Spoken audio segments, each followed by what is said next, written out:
After I graduated college, in the process of looking for work, I said to myself, wait a minute, I learned everything that ESPN is doing. I was on air, I know how to edit. Why not just put a show on together with my friends that I'm always debating?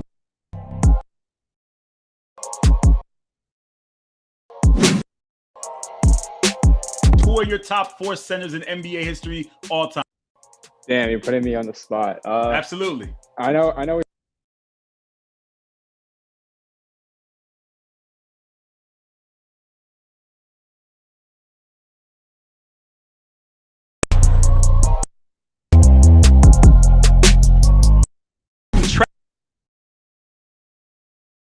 Oh man, Travis don't is do in the house. that, man. Yeah, I gotta call you out. I'm sorry.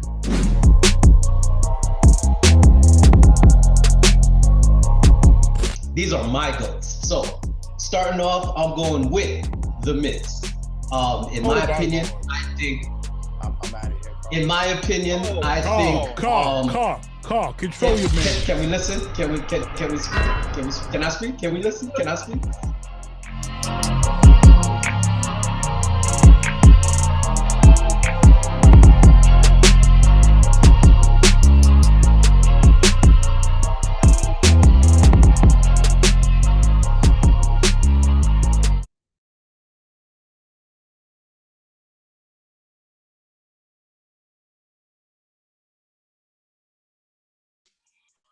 We are live. Carl Coulange for the Sports Hit List by the fans and for the fans. It is a beautiful Wednesday afternoon here in New York, October 20th, 2021. The NBA season tipped off successfully last night with a pair of games. They were great games. I enjoyed them. I hope you enjoyed them. Stayed up late to watch the games. Special shout out to the crew and special shout out to we had the Fan Zone yesterday. They previewed the NBA season with Ziggy and Paul. I can't thank my contributors enough for a great job that they do. Today is not the Fan Zone. I said the Sports Hit List, the regular live show, not the Fan Zone, Eddie. But thank you to all the contributors who always pull up, who consistently watch our content and our programming. You can tell that I'm a little, you can say, on edge. I've had a lot to say about the NBA. Clearly, that's my number one. And now that it's here, I'm not holding back. And people will try their best to poke me, to get me to react. And I know they're going to do this. So it's only game one. We have 82 games to play. So be patient, be diligent, and don't believe the hype that everybody has around everything that happens, because we're going to scrutinize every single little thing that goes on in the league. It's a long season. It's a very, very, very, very long season. So we have to understand that as sports fans. We like to get trigger happy just looking at the comments in the Sports Hit List streets about last night's game. Just like, it's one game, so we're going to pace ourselves through the season and see how it develops and see what goes down. A lot of spicy talk coming from Manny in the comment section. Generally, people will be in their feelings about certain things. I just had a quick interaction with Flaker fans because, the NBA is celebrating their 75th anniversary this year. And they're doing these great promos at TNT where they're putting players of today in scenarios of players of yesterday.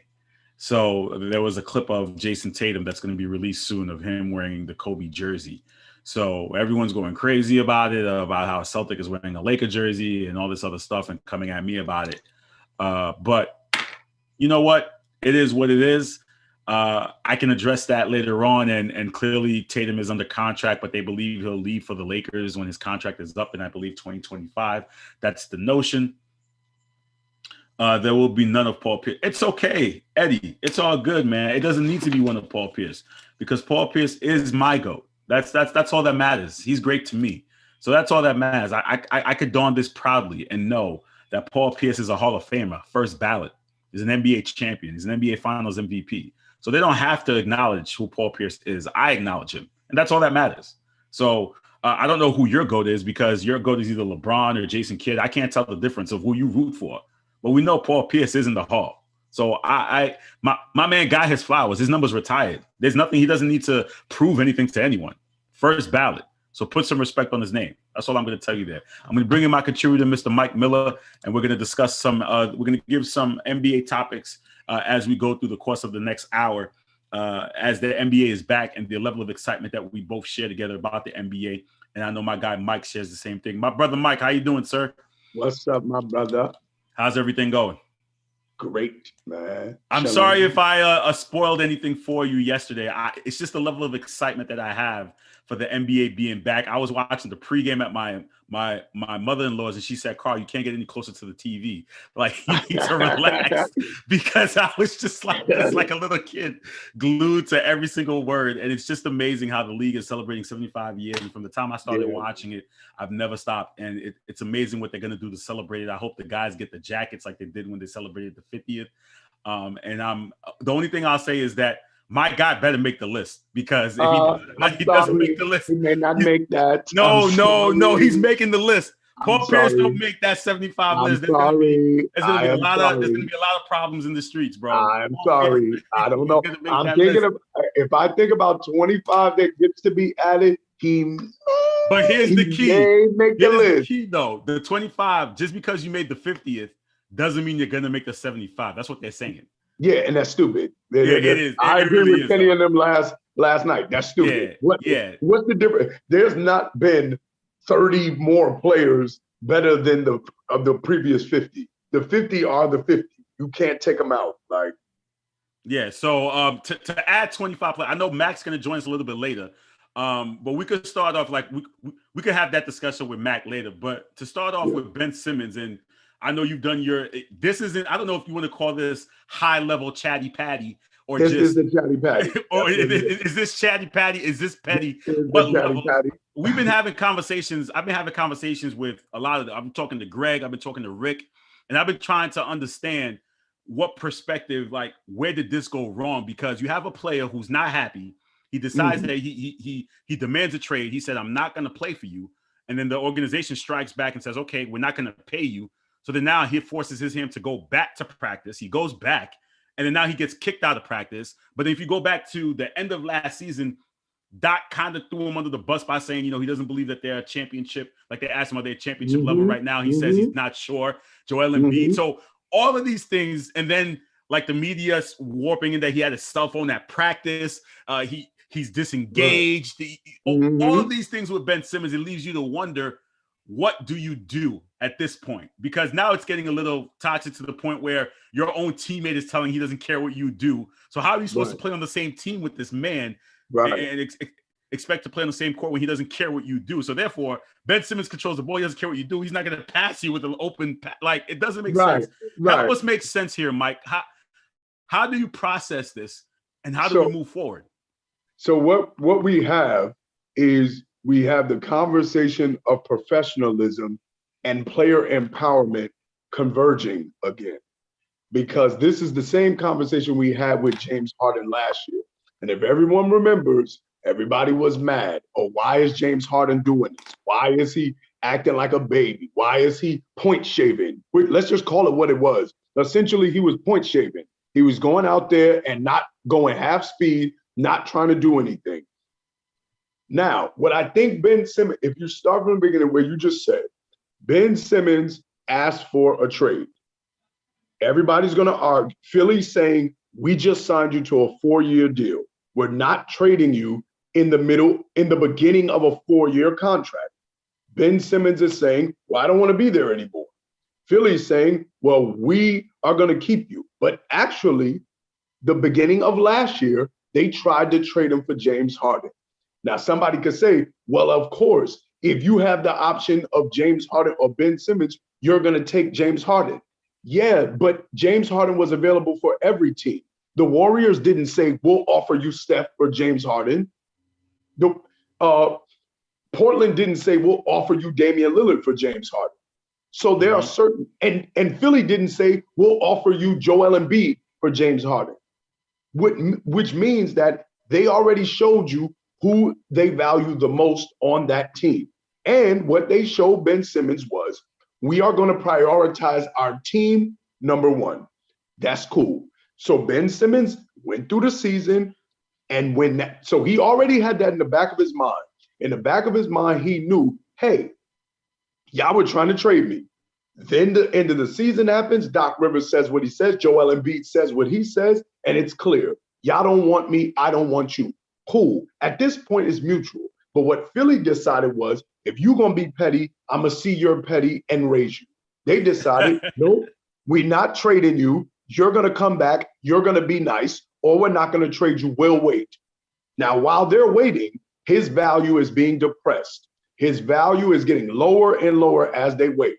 Philly is forcing his hand because they're saying, you're going to come in here and play nice if you want to be traded. Ben Simmons is saying, no, you made me come because you're taking my money. I want my money. But now that I'm here, I'm going to show my butt just like James Harden did. I'm going to show out so I'm going to make it. What is he trying to do? The purpose of a holdout, and everyone knows this because football players do it all the time. The purpose of a holdout is to do what? Make it uncomfortable. Ben is trying to make it uncomfortable for everyone there so that you get so annoyed that you get rid of him. Why? Because his assumption was, when I said I wanted to be traded, you just trade me. This is what you get when you get player empowerment. This is what y'all asked for. This is what we're going to get. Players are going to do it in the middle of contracts or in the beginning. Yo, I'm out. And the organization now has to choose. All we know is the next collective bargaining agreement is going to be a war. We're probably going to be in a lockout because they're going to try to stop this. The owners are going to try to say, we can't have this anymore. We can't have players 4-year deals changing their contracts and getting out. The players are going to respond and say, but you get to trade me whenever you want. You get to trade me whenever you want. You don't have to honor it, so then neither do I. If I want to leave, it should be mutual. Philly can argue, well, his trade value is low, but it was high.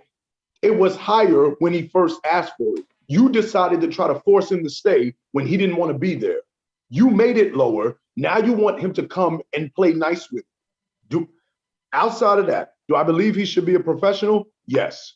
You should come to work, and you shouldn't pout at work because you don't like your boss or you don't like your coworkers. None of us get to do that. We can either work nicely or quit.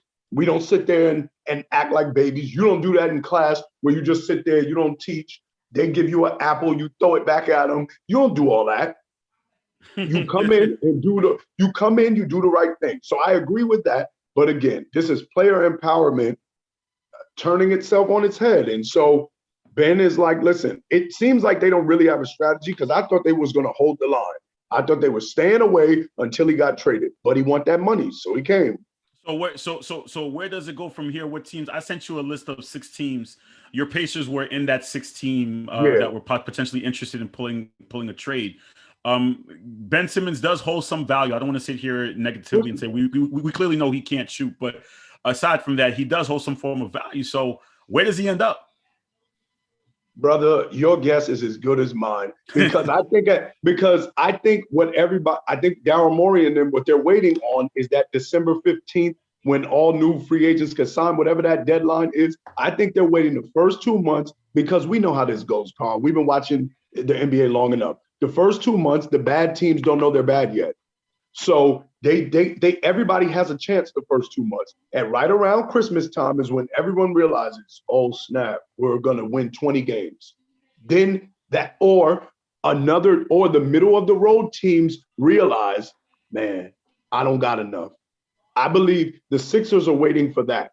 They're waiting for Portland and Washington, Damian Lillard and Bradley Beal. They're waiting for those 2 teams to realize you're going to make it to the playoffs and get swept in the first round, or you're not going to make it. So you need to make a move. And now, because we all know that's the worst place to be as a team in the NBA, in the middle. You either need to be really great or really bad in order to get either trade assets or like you and your Celtics stockpiling picks, or you got to be really, really good. So my guess is I still think the Warriors got a chance to get him, but I don't know. So I really have no clue where he's going to go. I don't know. I told you I'd give him a lollipop and some envelopes, and he can be on my team. Some Jolly Ranchers at the corner store. Give him a quarter order and a Yeah, bag of chips that's for it. 25 That's cents. it. Bag of chips, bag of onion rings, and he can come on to the Pacers. We'll take it. Last night's game, special shout out to Jeff C, who was in the comments. I saw a comment he put. We saw some games improve. Now, let's break down. It's only game 1 of 82. That's People right. are going to go crazy about the games and so forth. But, watching the first game, seems like Giannis worked on his jump shot a little bit. I know it's only one game, but it seems pretty. It looks like a little bit. Okay, Giannis is still dominant in the game. No, he doesn't. His dominance was in the paint as always. Let's not do that. When he makes 1 3, we can't get excited. No, I wasn't talking about a 3. I was talking about like an 18-foot. He made a couple of them. Yeah, he's made those before. We're not saying that he's never made them. That's not the criticism of Giannis is not that he can't at some point make 1 or 2. Can he consistently do it? We saw last night. No. And to his credit, he realizes I'm just going to find ways not to do it. So I'm not going to do that. I'm going to find other people. I'm going to get other people open. But I seen the Nets last night trying to erect that wall, and I saw it work. So it still works. If you can commit to it, if you have the bodies to do it, you can still depress him with that wall. I seen it. So yeah, but again, it's early. I mean, are we going to make a big deal about the first game? Some fans are already, So it's the first game. You're kind of getting a feel to the season. I'm not too concerned. There are plenty of games left to be played. Anything surprise you from last night's first game at all, or is it just like I said, that game or both games? No, the first game. I'm going to get to the second game, but the first game. So the only surprising thing was James Harden and KD at moments. Not surprising, but it was interesting to see that they both had moments where, like, James Harden hit 4 threes in the second half. KD started to heat up in the third quarter, but you never saw them do it together. Mm-hmm. It was when the other one was off the court. So that's going to be interesting to see how Steve Nash manages those minutes and how he can get them to be hot together, because that's the danger of a team like that. Is you have the both of them doing amazing things. What was surprising, I'm not going to lie, LaMarcus Aldridge being 36 and Paul Millsap being 36, I was like, oh, so they bench old too.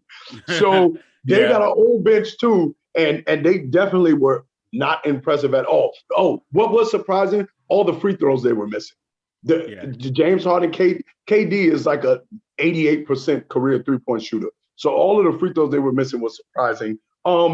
The kid Mora from the Bucks was I definitely liked him. He was a good surprise, very aggressive. So I'd like to see that. And also surprised I didn't know Grayson Allen was on the Bucks. Who knew? So in highlighting that 25th anniversary team, they named the next 25. My guy's not on the next 25. He's got to be in the last batch. You're going to get nervous. I'm getting nervous. I'm getting real nervous right now. I'm looking at this list. Nervous right now. Okay, so the next 25, Paul Arizin, Rick Barry, Larry Bird, Will Chamberlain, Clyde Drexler, Tim Duncan, Patrick Ewing, Walt Frazier, Kevin Garnett, John Havlicek, Allen Iverson, Magic Johnson, Sam Jones, Michael Jordan, Karl Malone, Robert Parrish, Chris Paul, Scottie Pippen, Bill, Sharp, Isaiah Thomas, Nate Thurman, Wes Unseld, Bill Walton, Jerry West, and James Worthy were the next 25 from last night's list. Okay. And for those who may not know what last night's list, I'm gonna try to get everybody's last night's list and get you updated from last night's list. Give me 1 second. This is gonna come down to the clutch for you, buddy. Yeah, it is. The first 25. The first 25, you had Hal Greer, Dirk Nowitzki, Bob Pettit, Oscar Robertson, Bill Russell, Giannis, Kevin Durant, Elvin Hayes, Jerry Lucas, Willis Reed, Nate Archibald, Bob Cousy, Dave Cowens, James Harden, Dream, Kevin McHale, Kareem Abdul-Jabbar, George Mikan, John Stockton, Steve Nash, Charles Barkley, Julius Erving, George Gervin, Moses Malone, David Robinson. They just basically filled out the rest of the list that I just said. So we got another 25 left. I don't know, man. There's no way I don't see how he doesn't make that list. I'm gonna put it to you this way.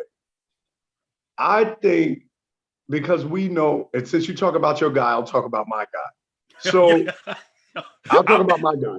So I think that I think Steph Curry has revitalized a lot of us Reggie Miller fans. I think what he does and the fact that he always pays homage and says Reggie is his favorite player of all time. I think that opens up the conversation to sneak him in this best 75. Because honestly, like what Kenny and them said last night, what did they say? They said, and Ernie said it. He said, how can you tell the story of you're telling the story of the NBA in the first 50 years? How you going to change it and not tell the story? You got to keep those 50 because you're telling the story. I don't see how you can tell the story of the 90s without Reggie Miller. I don't know how you. There's 25 left, and Shaq hasn't made the list yet. Clearly, I don't think Shaq they named Kobe. 50th. No, he was, but he's not on this list yet, though. That's what I'm saying. Come on. No, we know he's gonna make it, but I'm just filling spots that haven't been named yet, right? Kobe and Shaq definitely, right? So now you're down to 23, right? You're already down to 23. Who else hasn't? Like, I'm going through the list right now. They're probably going to say T-Mac. T-Mac probably going to make. T-Mac There's going to be a lot of new people, I think, that's coming in this ending list. Isaiah Thomas. I don't see Isaiah Thomas here. Did Isaiah Thomas make it? You mentioned Isaiah on the 25 they released today. Okay. Yeah, I did mention Isaiah. Like, again, we'd have to really go through with a fine-tooth comb who's left that hasn't made it and who deserves to make it. But I'm just letting you know right now, my guy's an NBA. Advocate for your guy, listen, you advocate for your guy, I'm advocating for my guy. I think Reggie, my guy is an NBA champ. My guy is a Finals MVP. He scored 20,000 points. He's a Hall of Famer. Like, I don't understand. It's a lot of Hall of Famers, Carl. It's more than 75 players in the NBA Hall of Fame or the Basketball Hall of Fame. I understand that. That's not the argument, because then somebody gonna say Chris Webber. So here's where you may get the pushback. Pushback may come in. First of all, he only has one championship. That's going to be a knock. That's a good thing for you. That's a knock. They're going to use that as a knock. Here's why. Chris Paul made the list, and he's not even a champion. You just destroyed my argument before I made it. No problem. I'm not saying nothing else based on what you just said. Like, because why is Chris Paul on this list? Like, but you're right. What are we doing? Come on, we're going to do the championship thing. My man got one, and he got one out of the one primary franchises they have in the league. Like, and here's what also buffers your point. Isn't he the all-time scorer in Celtics history? No, he's behind Hondo at 2. He's number 2 all-time, right? All-time Celtic history. Behind Hondo. Listen, that's a legendary franchise. He is so underrated. I would be like flabbergasted. Like, 75. I pray. Listen, I pray for everyone out there that Paul Pierce makes this list, because you will hear from me. I kid you not. I will make sure this video goes viral if he doesn't make this list. I'm letting you know right now. I think he gets in. I think he's going to be one of those last ones that they was probably tossing like. Yeah, because him or I really it's going to be go like him or T-Mac or Vince. I feel like that's the spot that Paul Pierce may be contending with. Yeah, they have the more notoriety, but your guy was slow and steady, wins the race. Again, they still haven't named LeBron, Melo. I don't think I said Dwayne Wade, right? Ooh, does he get in over Kevin Garnett? KG's already in. KG's in already. Yeah, KG's in. No, I think your guys got to get in. Oh, listen, but KG was an MVP though. No, KG won a regular season MVP. Pierce didn't. But that's what I'm saying. He was a regular season MVP. I'm gonna go through it again. I think they highlighted the ones who were newer. The add-ins. Yeah, the add-ins were Chris Paul, right? Aside, yeah. I think the others are the ones who already made it in. These are the add-ins: Chris Paul, James Harden, Kevin Durant, Giannis, Dirk.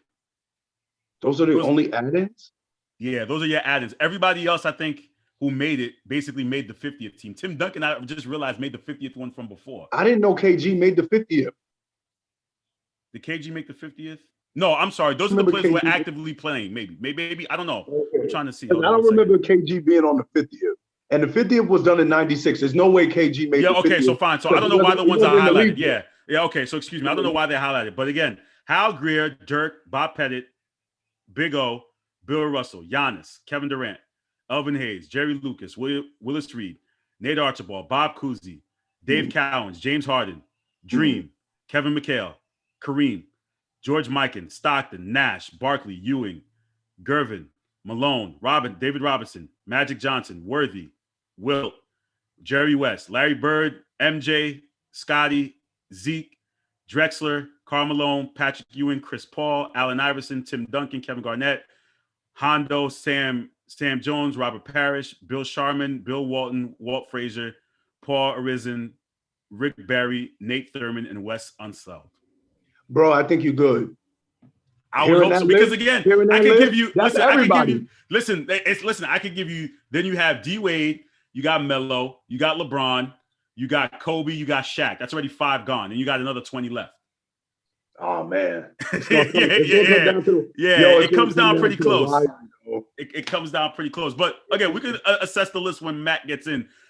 The second game last night, pretty much Ray Jarvis wasn't a fan of it. He was already telling everybody, get Brody out of here. You know, it's the first game and they're ready to destroy Russell Westbrook and Brody.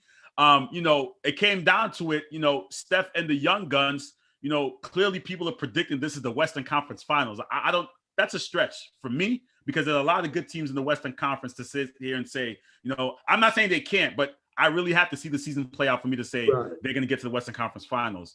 Right. But what's your takeaway from that late night game? I thought it was a great finish to the opening night. First of all, I'm going to start with the Warriors. I have been extremely high on Jordan Poole since he came in the league. Because I'm a Steph fan, so I watch the Warriors. So I've watched Jordan Poole, and to see his elevation, to see his improvement, I put it to you like this. Klay is a better shooter by far. Jordan Poole is a better offensive player. Like right now, his offensive package is a step better than Klay Thompson's. Klay is just a better shooter, but it's otherworldly shooting. But Jordan Poole that's my main takeaway from last night, was watching him play and the fearlessness, because he carried over from the preseason. Steph played bad, but he historically plays bad against the Lakers. He just does. Nobody knows why. I think it's his lowest average is against the Lakers. His career average, I think, is like 20. So, but what I loved, and like I'm to talk about the Warriors, then I'll go to the Lakers. What I loved about the Warriors is that prototypical textbook Warriors pace and space offense was beautiful. So even without KD, Steph, and Klay together, that offense clicks in an amazing way. The way they move without the ball, the way they pass the ball, the way they share. I mean, it's incredible. I think they had 31 assists. They led the league last year in total assists for a team. So that was incredible. Now, with the Lakers, baby, it's not looking good. It's one game, Mike. Come on, man. No, Ray. I said this when they got him. This was a classic example of you just picked the best player available. You didn't pick for need. They did not need Russell Westbrook. And the problem is he plays fast. LeBron's best way to play is slow. He can't shoot. That means he only attacks the basket now. LeBron and AD, they attack the basket. AD's on the elbow. LeBron is typically in the post shooting fadeaways. So in other words, the adjustments that Russ needs to make to fit in with that team, those adjustments he's not capable of doing. At some point, we got to understand that just putting a bunch of people with skill together doesn't mean that they're going to fit.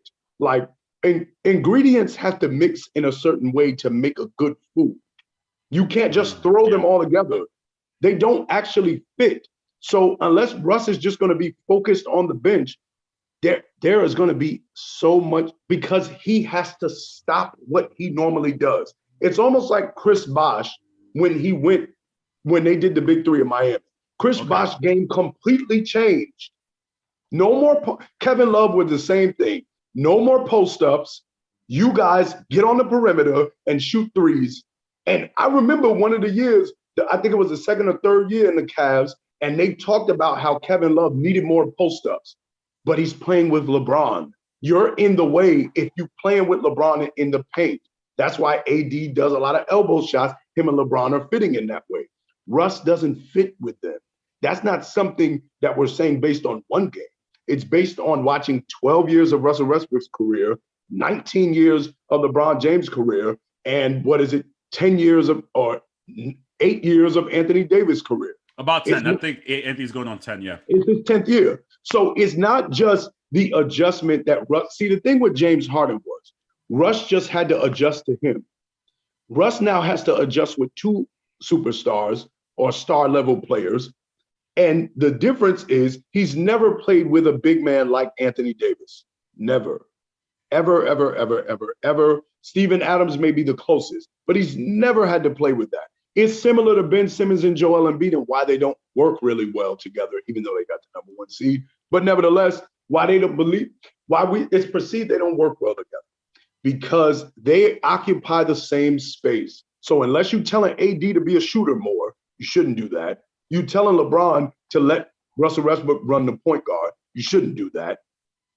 I noticed that right away that LeBron was still running the point, and they're not going to give Russ is not going to have the ball in his hands. Bro, LeBron's been the primary ball handler on every team for 19 years. Why in 19 years is he going to change? We said the same thing last year with Dennis Schroeder. Oh, Dennis Schroeder's coming in, he's going to be the primary ball handler. No, he wasn't. That's not how LeBron plays. And in year 19, knowing that LeBron's way works, he has 4 championships. He's a 4-time MVP. It works. So every team that he has had to adjust with, they've had to adjust to him, not him adjusting to them. That's the type of player he is that the universe and the offense is around him. The only minor tweak he did with the Lakers is they want to go through AD first. But he had Big Z early on in his career, so he knows how to play with a big man. But in terms of primary ball handling, he's not going to give that to Russ in the same way he didn't give it to Rondo. You can share, and by share, it means LeBron does 70%, you do 30. Mm-hmm. So it's a bad fit. But again, I'm okay with being wrong. That doesn't. I'm cool with that. I ain't God. But as I'm seeing it, I don't see any adjust. I don't see how they get better. Yeah, as Ray told us last week, but now he's saying trade Russ now. He's saying to trade him now. I mean, wow. It's the first game of the season. I don't know how far do you stop the bleeding. Again, we're going off one game. Could they potentially be in the top 5 in the top? Remember, Carl, it's not one game. It's 12 years of seeing Russell Westbrook. It's 19 years of seeing LeBron. 10. Like when people come together, part of why nobody was worried about Kevin Durant fitting in with the Warriors is because they knew his game. They had never seen him dribble a ball on a Golden State Warriors team, but they knew how Kevin Durant's game is. And looking at his game, it was easy to see he'd be a perfect fit in that offense. You can look at Russell Westbrook's game without having ever seen any games, and you can look at his game and see how this style does not translate well with LeBron. It doesn't, or AD. Now, let's see if he changes his game. But I don't think he is. And one last thing about that. When it worked with James Harden, how did it work? The first half of the season, it did not work. And then Russell Westbrook abandoned the adjustments. They traded Clint Capella, and then he just took over. James Harden slid over to the #2, and Russell Westbrook just played his game that he's always played. He's never adjusted his game. He now has to adjust it. Let's see if he can. In terms of MVP, the season, I'd say there's some MVP candidates. Mm-hmm. Is there any player that you could say that will have a breakout season this year? I know there are a lot of names that people toss out, but the MVP race, how close does it get this year? Do we see another person win MVP? Do we see a new MVP?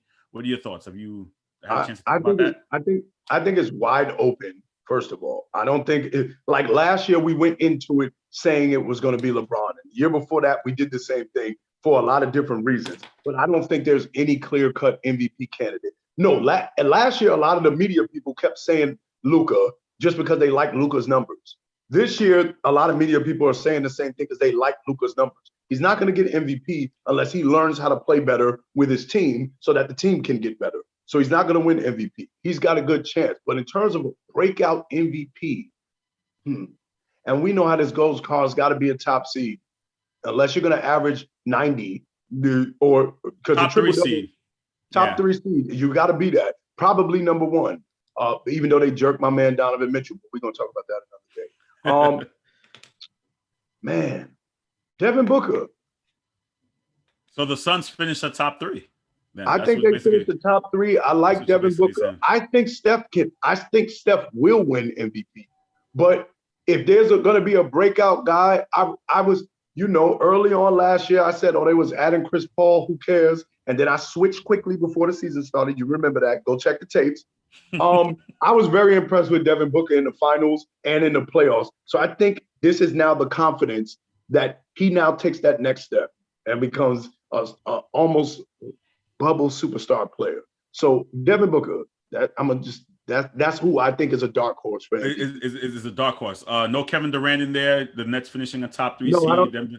No, I think all of those teams, Lakers, Nets, I think they already know the formula. Try to play at least 60 to 65 games for all your veterans, get a good seed, be healthy.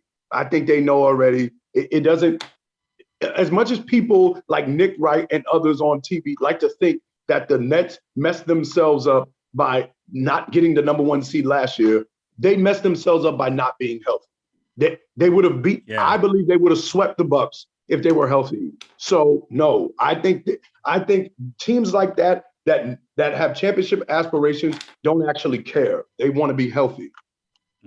Womack's going to be coming in here in another couple minutes. Tonight we got the Knicks versus the Celtics to kick off as the first game. Kemba, who care? I care. And plus Kemba Walker, cardiac Kemba back at MSG. That's the Garden's going to sell out. We can't go on the show without talking about the what Ray likes to call the Bozo Nation New York Knicks. But Kemba going home. I know we spoke about it before. That's definitely something. Yes, Coach is alive. Coach will be joining us in a couple minutes. He's coming a little bit late, but Dame also said he's not going anywhere. He's not leaving Portland. There are a lot of other mini little narratives among the league. Your Pacers too. Are you guys in the rebuilding mode? Are you guys looking to make the playoffs? Don't ask it like that. Don't try to ask it like that. We didn't ask that about your team. Don't go. We didn't ask that about your team, or you in rebuild mode. So don't ask that about my team. Like I was hurt just like you was. So don't ask it like. Don't try to ask it like that. No, we're not in rebuild. But no, in all seriousness, it is a conversation, and it is something I'm thinking about as a Pacer fan of where exactly is the direction. Because what you're trying to look for is who is the guy that you're building with. You guys have established it by now. It's Jason Tatum. And I'm starting to get and I don't know if it's the surrounding cast. Maybe last year didn't give us a chance, but but the fact that like I say, like we have the best young duo or the best duo in the East, like I want to be able to see them. Are they making the other players around them? No, and are they taking them to the next level? That's what I'm concerned about when it comes to Tatum and Brown. Like I know they're very talented, but how are they helping team wise? You see what I'm saying? That's my concern. I think that's where the pecking order does matter. Because I think when you empower and you know who the number 1 guy is, I think that empowers that person to start to know how to manipulate the game. Jason Tatum's getting, what is this, his 4th year? I think this is the year where I think it's 3rd year. No, I think he's on his 5th, if I'm not mistaken. Okay, so this is the time where he starts to put those pieces to the puzzle together. Yeah, he's on his 5th. He's on his 5th. Jalen's on his 6th. He's on his 5th year. So that's what I'm saying. We know this historically. Most of the time, it takes that 5th. This is the 5th year is when we call you a veteran. We know you're no longer the kid anymore. It's that's in years played, not age. But I think this is the year where he recognizes, bro, you can be a superstar. Jalen is really, really good, and he could be as well. But it's what you said. They both can be superstars. But I think Jason Tatum has the higher upside. I do. And because I do, I think he needs to take the initiative to say, it's now my job to get everybody better. I know I can average 25 now. It's clear. I know that now. Jalen can take the same response. You guys know you got your money. You know that you're all-stars now. You got your money. Now's the time. All right, we got to play better because at this point, you guys are in this stalemate where it is the weirdest thing to have these two great scorers and these two great players, but you can't get out of the first round. So I think this is the year where they say, okay, and with new head coach, let's see what happens. But I mean, they did. I mean, they like in the bubble they did. I mean, before that they made the Eastern Conference Finals. I think 3 out of the last 4 seasons, right? They made it. I think in 17, 18, and 20. We didn't make it in 19. Right. We made it in 20. So they've been there. We just haven't been able to get over the hump. So I'm just concerned. So I just want to see more from the supporting cast. Yeah. But as far as your Pacers are concerned, so the foundational, I think we accidentally found our foundational piece, and that's the problem. Damo was coming in a trade. Victor was supposed to be our guy.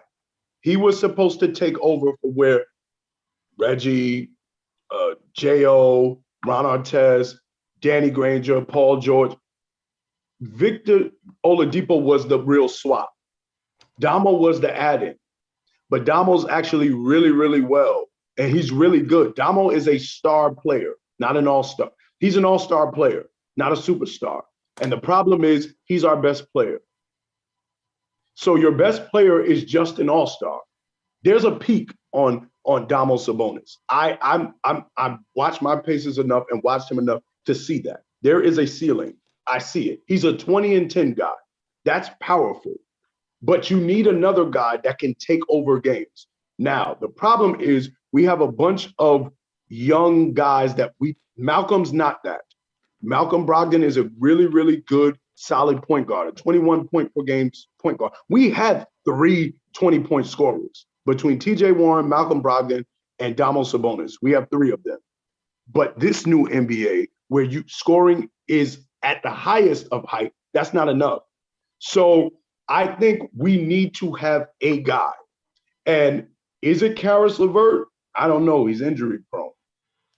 We have a history of developing players in the Pacers organization? We've shown it. Of all the people I've named, we have a history of that. So I think we're stuck in the mud in the middle of the pack because I don't think we know who is who. Miles Turner has to get better offensively. He can't just be a defensive player. Did you just give Brogdon an extension too, right? Yeah. You did, right? Yeah. Yeah. But we were thinking about trading him. So because these are all really, really good pieces. If you add a superstar, this becomes a championship team. But that's the missing link. Who is the superstar in that? There's no superstar. Victor could have been that. He gets hurt too much. Karis, it remains to be seen. He's hurt now. He's hurt now. TJ, he's hurt too. So Karis is hurt. So it remains to be seen. We don't know who is going to be that superstar. And so that's the problem we're in. And I ain't gonna lie, at times it's boring to watch my Pacers. Because you don't know what you're gonna get. It's always a grab bag. You're relying on what's this little dude's name that used to play for the Sixers? I'm forgetting his name right now. TJ McConnell. You're relying on TJ McConnell to come in and be your spark and give you great minutes.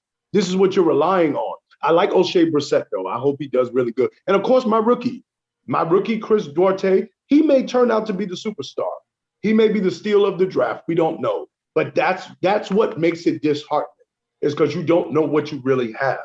You're kind of figuring it out. Shouts out to Rick Carlisle. We hope that he will implement some system that awakens someone. But every NBA team, you know this, we all know this as fans of the NBA, every NBA team has to have at least one. You got to have one guy you know is guaranteed the superstar. If you don't have one, you will not win a championship. Is it too early for you to make a finals prediction? No. Yeah, it is. I'm lying. I'm lying. Tell me. Who's making the finals? I'm lying because honestly, the easy pick is Lakers Nets, but I'm like, the Lakers to me do not look dominant. LeBron, what I need people to understand about when y'all evaluate LeBron, I now have a rule. I don't evaluate LeBron until January and on. The last 2 full seasons, he got hurt by January and didn't come back the same. So LeBron, the first 2 months, like most old players, they always play good out the gate. But then as the season wanes, it's a war of attrition, as they say, Carl. He's been hurt 2 out of the last 3 seasons when it was a full season. The season he didn't get hurt, he got 4 months off. So you tell me that he's healthy in February, then we can have a conversation. But no, I need at least, give me a week. Give me a week. A week, that's it? Just a week? No, I gotta watch games, bro. This is not easy to say the Nets, because you look at the Nets. Yes. They gotta have, if you look on the East, the Nets don't have any continuity. They have to play well together. I don't know how they're gonna play well together. With Kyrie, I wasn't worried about that because you got 3 of them together. You put whoever you want next to them, they taking over. KD and Harden is yesterday showed us there's probably gonna be some adjustments here. But Right. bro, I'm looking at the Warriors schedule, man. They may start off 6-0, man. Right, but then you also have to factor in like pending no injuries, pending no major injuries. Yes. So no injuries. No injuries. All right, give me a day, man. I could. Nah, you got our next show is next Wednesday, so that's what I'm saying. Next Wednesday. So by next Wednesday, you can have a basic prediction for the fan. But again, people next already. Wednesday, I'll have an answer for you next Wednesday, because I think within the first week we're gonna know a lot, man. The bad teams won't know. They'll keep playing. They'll go really, really hard and fight the good fight. You know what's so funny though? The bad teams will have the top seeded records. And everybody goes crazy for them. Like you'll have the Magic will be like 9-3 or 10-2. That's right. And the Magic will be in the first seed. And then by the time we get to December and Christmas Day, it's gonna be over. Fizzle out, and it's basically done. But clearly, I was waiting on Womack. I'm not sure if he's able to get in because he had a meeting. But I want to revisit that 75th anniversary to celebrate the league. And I know we talked about the list and who's going to make the list. There are 25 players left. We could sit here and try to sift out. I may actually try to sit down and figure out who are the next 25 to make the list who haven't made the list yet. You should. That'd be cool. It's going to bother me the fact that, my guy your blood pressure is hot. Don't let your blood pressure go high. You'll calm down. It really is, yo. I'm losing sleep over it. I'm kid you not. I'm just like trying to sweat it out. I'm hoping Womack can come in here and kind of help me with that. That's gonna be the first question out the gate because I know he'll have a better understanding. Here he come in right now. There Coach. you go. Coach, how you doing, sir? I'm in here. I'm good. How you doing? Look at him. Good. I got a question for you. What's up, my brother? Listen, my guy has not made the 75th anniversary team yet. Does he make it? Who, Paul Pierce? Yeah, he's not on the list yet. I think he sneaks in. He sneaks in. That's what I said. He's gonna sneak in. Saving him because they know it's gonna be it's climatic. They know how people feel about Paul Pierce, so they're gonna save him for the last one. I hope so. So so far, how have you did you enjoy yesterday's games? What are your thoughts on watching? Let me start off with the Westbrook, because that's been the topic of discussion today. Mike just gave us a whole DBQ essay just spoken about how it's not going to work and knowing the game. So what are your thoughts on watching Westbrook play? Can he play with LeBron? Can they make it work? No, I don't think his style fits. I just think he doesn't shoot enough. I think he's a guy who has to have the ball in his hand all the time. It's just a style clash. I mean, you got to get somebody who's going to, just be on the wing, the Danny Green type players. Those guys do well with LeBron, catch and shoot guys who don't need the ball. You take the ball out of LeBron's hands, you put it in Westbrook's hands, you're kind of taking away from what LeBron is doing. So, Westbrook is going to have to try and find his way, and I don't think he's going to shut up from who he is. So I just think it's someone's going to have to say, you know what, I have to change my game. Westbrook is not going to be able to shoot to change his game to the way that it needs to fit LeBron's game. Historically, we've seen that position for LeBron. The Ray Allens, guys like Shane Battier, guys like Danny Green, just corner three-point shooters who knock down shots. He can't do that. Even a guy like Mario Chalmers could shoot better than Russell Westbrook, even though he's not a better player than Russell Westbrook. So, those are the guys that fit LeBron, and I don't see this fitting his team. All right. So what is Wom hearing about Kyrie Irving? We never got your perspective on Kyrie. And is he gonna play? Is he gonna sit out the season? I know you know something because you got that smile on your face. Coach, talk to us. On the Coach, inside. Come on Coach, now. we're waiting for this, man. Give us the Come exclusive. on, man. What is Rome saying about Kyrie? Give us the exclusive. What do you know that we don't? I think Kyrie's gonna play this year. I think after the mayor election, you're gonna see something happen that may open Kyrie Irving to be able to play. He is, however,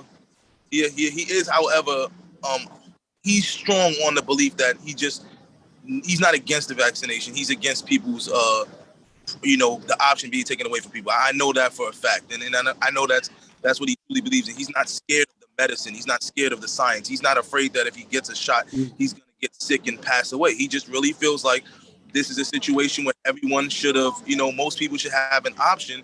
And I think he was promised.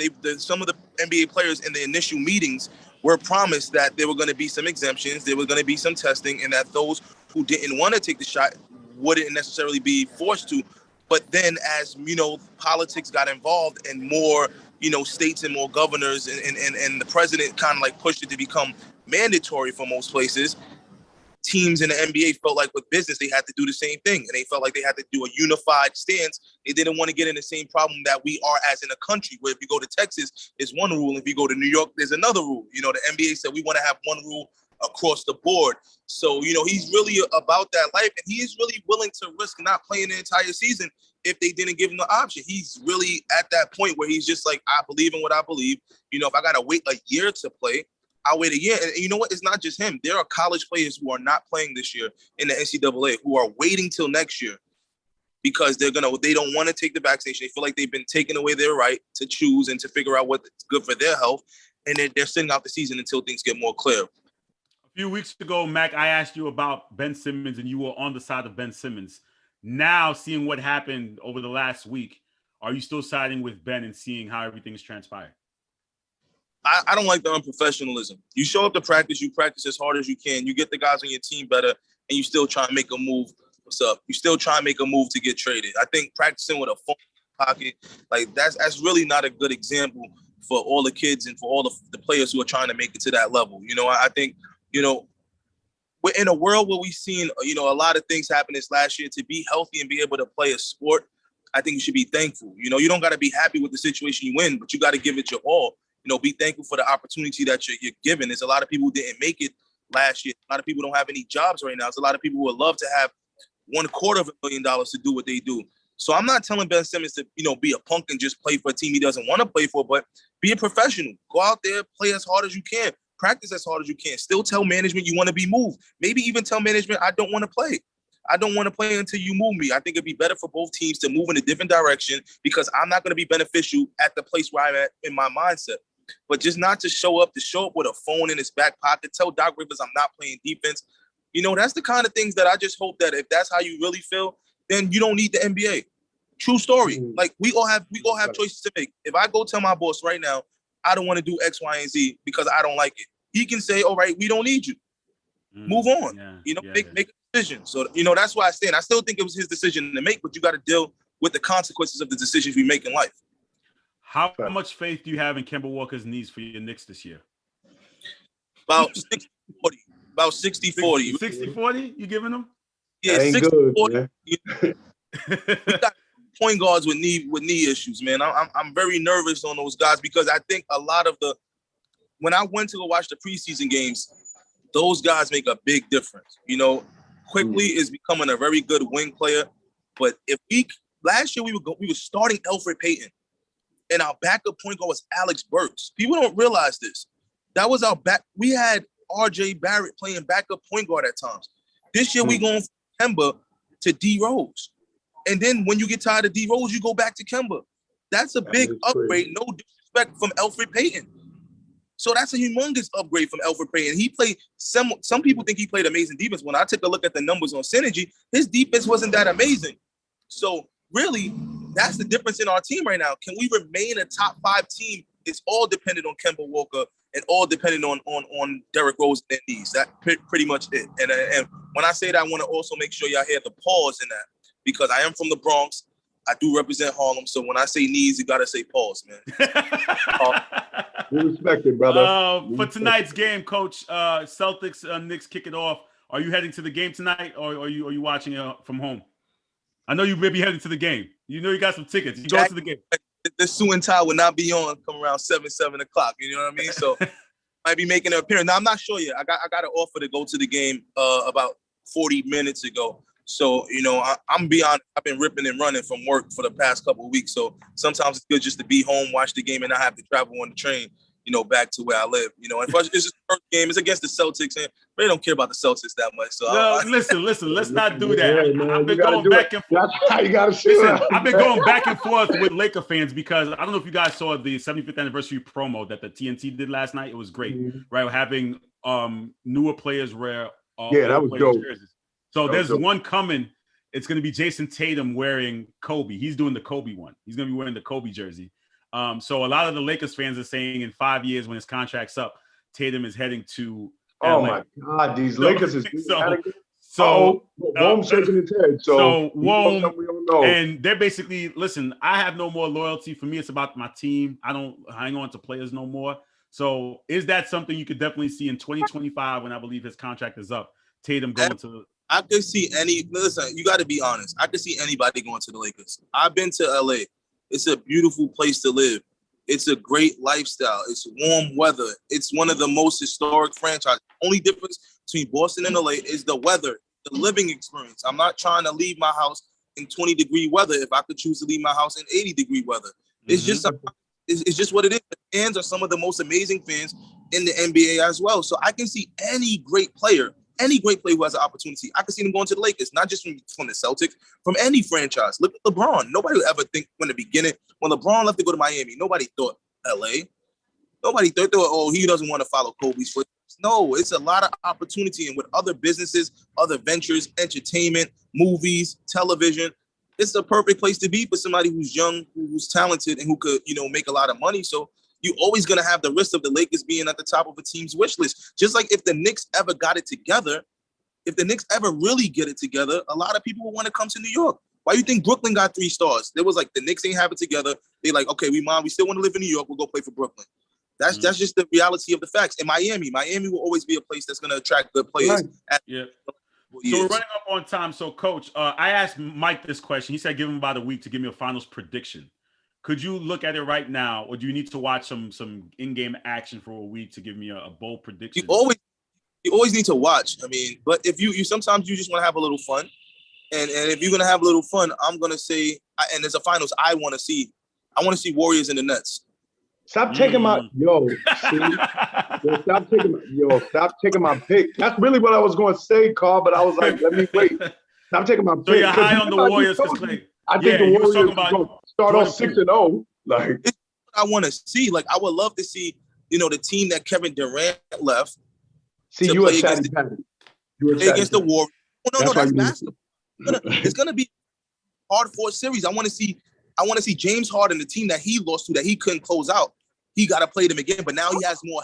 He can't really complain. Kyrie Irving, Steph, are you going to get revenge on Kyrie Irving for splashing that shot in your face and taking away a championship? You know, it's a lot of building the narrative. Building a lot of narratives, Mr. Chad. You got a lot of news about that.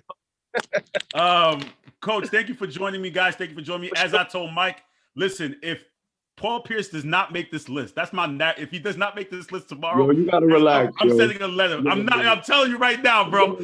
My man got to make this list. If doesn't make this list, it's a problem. Man, Patrick Ewing is going to be on the list.